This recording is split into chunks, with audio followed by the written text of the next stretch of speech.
Now, the Chief of Defense Staff, General Christopher Musa, has pushed forward the training of credible youth across Benue State as vigilantes working under the supervision of the military. The CDS made this call at a meeting with traditional rulers in Makurdi. Mayowa Okwato reports. This is the day 2 of the visit of the Chief of Defense Staff, General Christopher Musa, to Benue State. Here he meets with traditional rulers. The general urged the traditional rulers to put a check to any criminal elements within their domain. He adds that he will not tolerate any act of sabotage while working to ensure the protection of Benue communities. When I came to Yelwater, what I saw, the burnings were targeted. How did they know those locations? Somebody must give them an info. And we had to address it. But I want to appeal to ourselves. Yes, so many killings have happened, so many things have happened. Please, we're looking for the way, because we don't want this to continue like this. And it takes all of us to make a headway. All of us.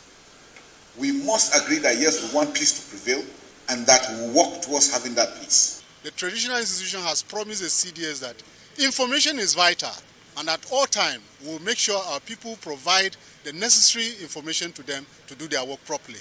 We appreciate his comment. All has been said is to build trust amongst ourselves. He has come with a very, very clear mandate to his people. He has said it, and we believe him, and we trust that from now going forward, peace will return to Benue. In another development at the government house, the Nasarawa State Governor, Abdullahi Sule, visits Governor Alia to commiserate with the people of Benue State over the Yelwater attack.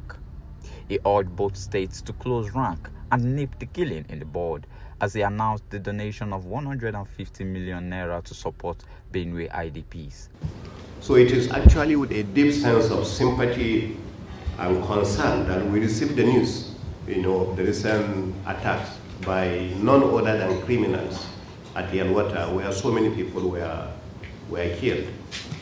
Anytime you have these kinds of crises at the border in Benue, it goes to affect us also in Nasarawa State.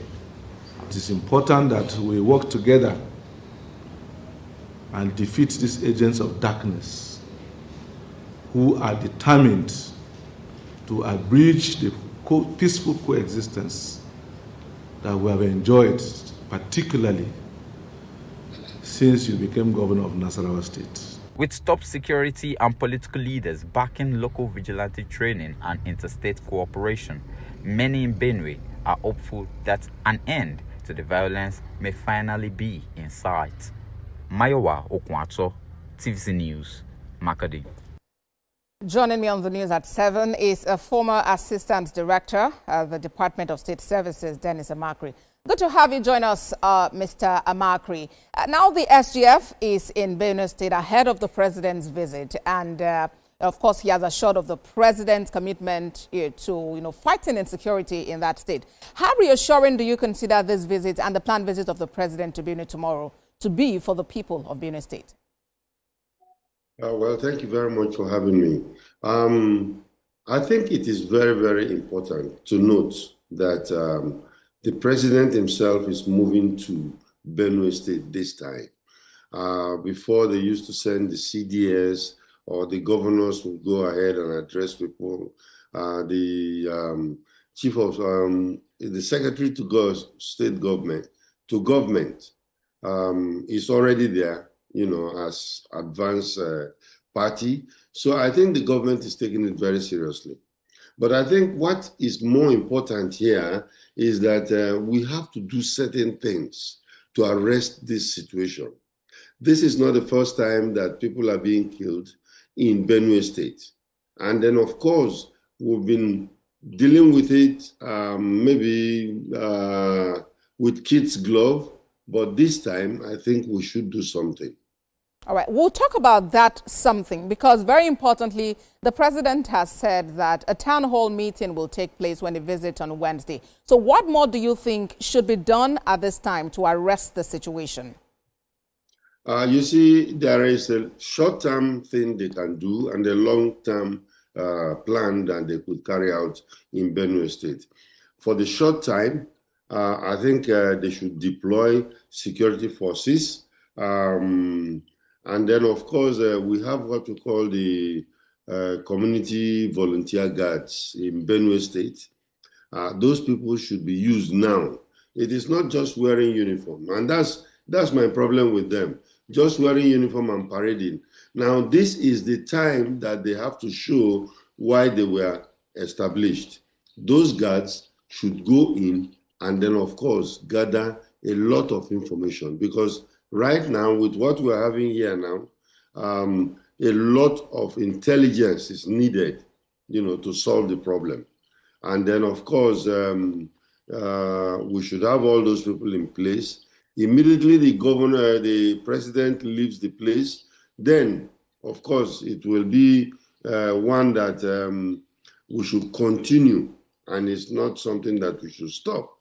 Then in the long term, they could go into other things like community engagement. You can have a dialogue and reconciliation. And of course, let people come and talk.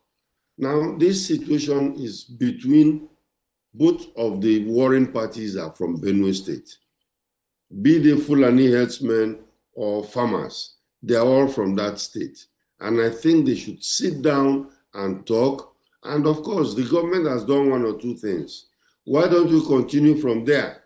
The Ministry of, I think, is it cattle management or something like that, is there. And then, of course, the reasons why they were formed should come to play at this particular crucial time. Already the CDS is calling for, community self-protection, talking about training of, community personnel to actually help manage the situation. What were the concerns you shared earlier about simply wearing uniform and not working? Why do you think that persisted? Well, you see, the idea of them coming to be in the security infrastructure, I don't think they really defined their role.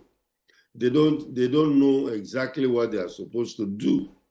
And remember, Motekun is one of them, as part of the whole idea. And then, of course, different states have different volunteer forces. The one in Benue State, the community volunteer guards, these guys should be trained enough to go in there and gather information. All these plans of coming to kill people has been a plan. And if they were very serious, they would have picked on those plans, informed the security forces to preempt what would have happened.